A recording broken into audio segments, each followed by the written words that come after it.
నమస్తే, నేను సిరి. గత ప్రభుత్వ హయాంలో మాజీ సిఐడి చీఫ్ సంజయ్ గారు ఎలాంటి అవినీతి అక్రమాలకు పాల్పడ్డారనే విషయాన్ని అయితే అడ్వకేట్ జనరల్ దమ్మలపాటి శ్రీనివాస్ గారు అయితే హైకోర్టు దృష్టికి అయితే తీసుకెళ్లారు. మరి వాటి పరిణామాలు ఎలా ఉండబోతున్నాయి, అసలు ఏం జరగబోతుందనే అంశాన్ని మనకు తెలియజేయడానికి ఈరోజు మనతో పాటు ఉన్నారు ప్రముఖ సీనియర్ జర్నలిస్ట్ దుర్గాకుమార్ గారు. నమస్కారం సార్. నమస్తే మా సిరి, మన వీక్షకులకు కూడా. సార్, ఇప్పుడు చూస్తుంటే ఏంటంటే గత ప్రభుత్వ హయాంలో అసలు ఏమేమి జరిగాయో అన్ని ఒక్కొక్కటికి అయితే బయటకు వస్తున్నాయి. వాళ్ళకి సంబంధించిన వాళ్ళని ఒక్కొక్కరిని అయితే పోలీసులు విచారణ కూడా చేస్తున్నారు. అయితే ఇదే క్రమంలో అప్పటి మాజీ సిఐడి చీఫ్ ఎవరైతే ఉన్నారో సంజయ్ గారు, ఆయన మీద కూడా ఇప్పుడు ఒక అవినీతి ఏదైతే పడింది, ఆయనకి ఇలాంటివి పాల్పడ్డారు అనే ప్రూఫ్స్తోని కూడా ఇప్పుడు ఎవరైతే ఉన్నారో అడ్వకేట్ జనరల్ ఎవరైతే ఉన్నారో తను దమ్మలపాటి శ్రీనివాస్ గారు హైకోర్టు దృష్టికి కూడా తీసుకెళ్ళడం జరిగింది. మరి ఏం జరగబోతుంది అంటారు అసలు? మీరు అన్నట్టు మాజీ సిఐడి చీఫ్ సంజయ్ 1,75,00,000 రూపాయల నిధుల దుర్వినియోగం చేశాడనేది ఒక అభియోగం వచ్చిందమ్మా. అంటే ఆయన 3-4 అంశాల్లో ఈ నిధుల దుర్వినియోగం జరిగింది.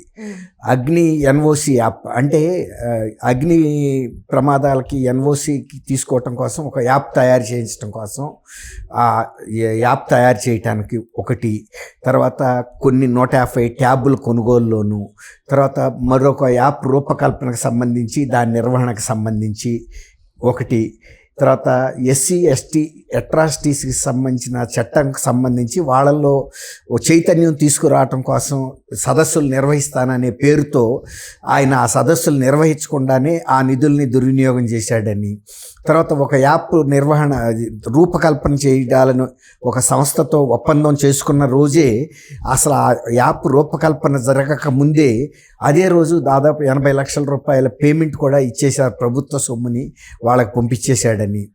ఆ సొమ్ము మరి అందులో ఈయనకి ఎంత వచ్చింది ఎంత అనేది తెలియాలంటే ఈయన్ని పోలీస్ కస్టడీకి తీసుకుని విచారించాల్సి ఉంటుందని మీరు అన్నట్టు అదనపు అడ్వకేట్ జనరల్ ఆయన దమ్మలపాటి శ్రీనివాస్ గారు హైకోర్టు దృష్టికి తీసుకెళ్ళాడు. ఈ కేసు హైకోర్టుకి ఎందుకు వెళ్ళిందంటే సంజయ్ గారి మీద పెట్టిన కేసుకు సంబంధించి ఆయన హైకోర్టులో ముందస్తు బెయిల్ పిటిషన్ పెట్టాడు.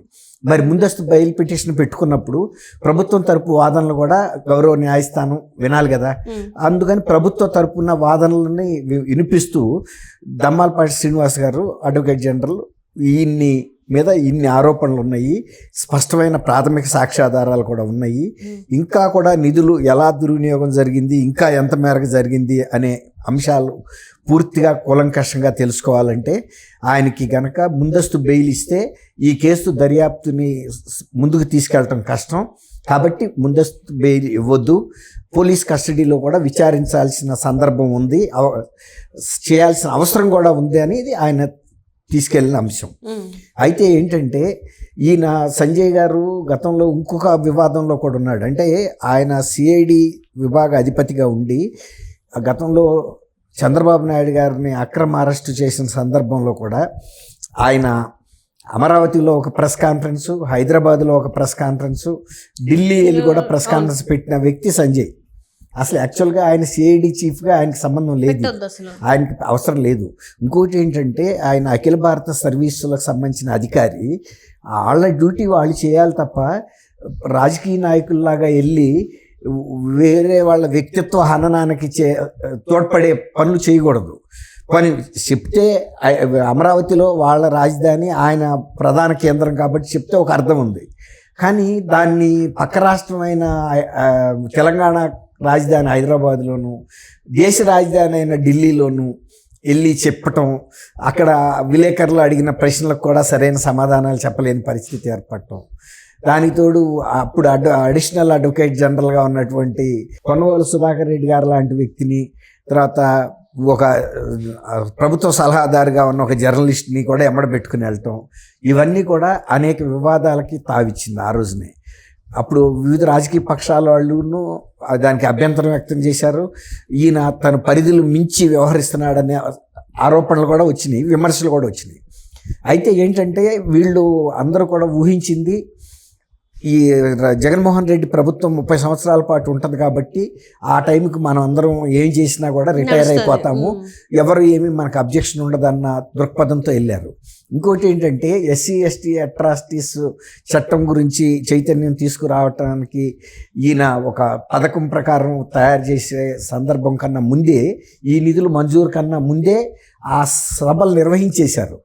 కానీ తర్వాత నిర్వహించినట్టుగా రికార్డు సృష్టించి వేరే వాళ్ళకి పేమెంట్లు ఇచ్చారు, అంటే చెల్లింపులు చేశారు. నిజానికి వీళ్ళు వేరే ఒక అవుట్ సోర్సింగ్ ద్వారా చేయించామని చెప్పారు.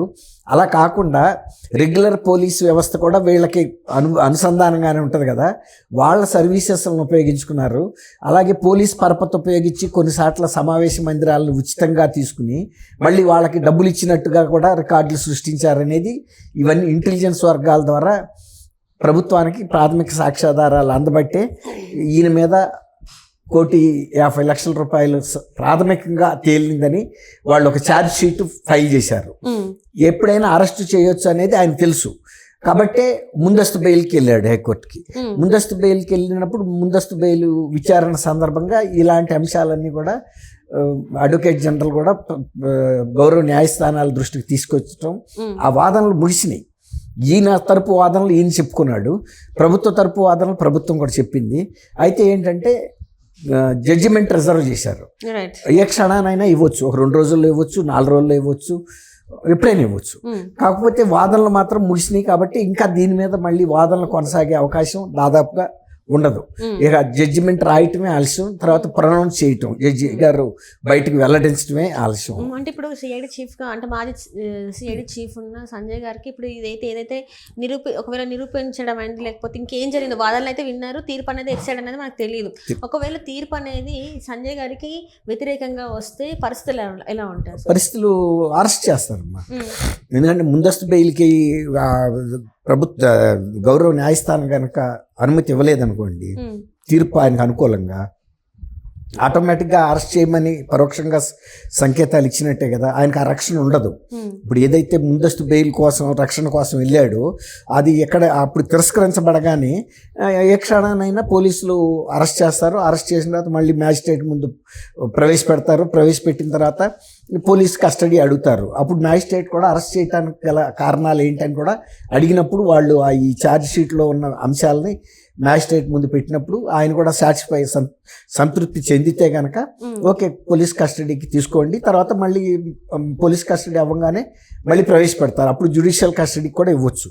అంటే కొన్నాళ్ళు ఇంకా కొంతకాలం జైల్లో ఉంచండి, మళ్ళీ వీళ్ళు కూడా అడుగుతారు, సామాన్యంగా ఎక్స్టెన్షన్ కూడా అడుగుతాము కాబట్టి జ్యుడిషియల్ కస్టడీకి ఉండి బెయిల్ ఇవ్వద్దని అడుగుతారు.